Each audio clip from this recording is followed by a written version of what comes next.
Сакам нашите граѓани да знаат, сакам граѓаните од соседна Грција да знаат деталите,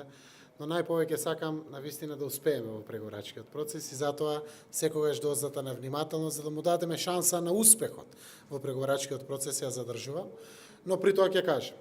ние сме подготвени за географска одредница. И до тука ќе застанам, заради тоа што суштествено е прашањето и треба да дадеме шанса низ преговорите да поминеме во изнаоѓање на решение. Истовремено одлучивме заедно, и тоа го потврдуваме, секоја можна идеја која што ќе доведе до решението, дали е драфт верзија на меѓународен договор, кој што ќе ја фиксира она што е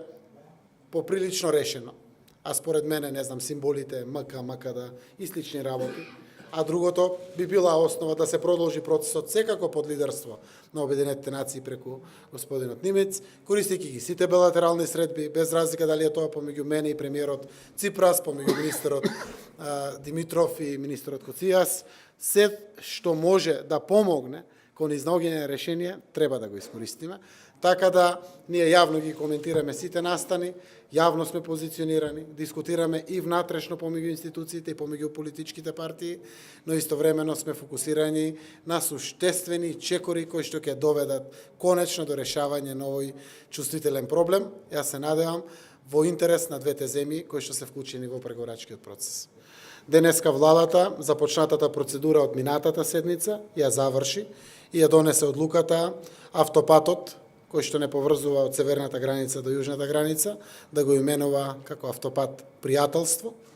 а донесовме одлука за меѓународниот аеродром. Името на меѓународниот аеродром ќе е Меѓународен аеродром Скопје.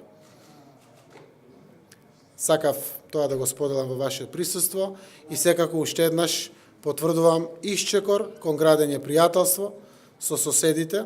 заради тоа што интерес е на Република Македонија да гради пријателство, интерес е на Република Македонија да го реши овој суштествен проблем, но сум убеден после средбата со премиерот Ципрас дека интереси на граѓаните на Грција да наоѓаат решенија за суштествени проблеми, како што и овој проблем. Ние изградивме лично пријателство помеѓу нас двајцата, јас верувам дека тоа ќе го преточиме преку решение на овој проблем во севкупно комплетно пријателство помеѓу народите на двете земји.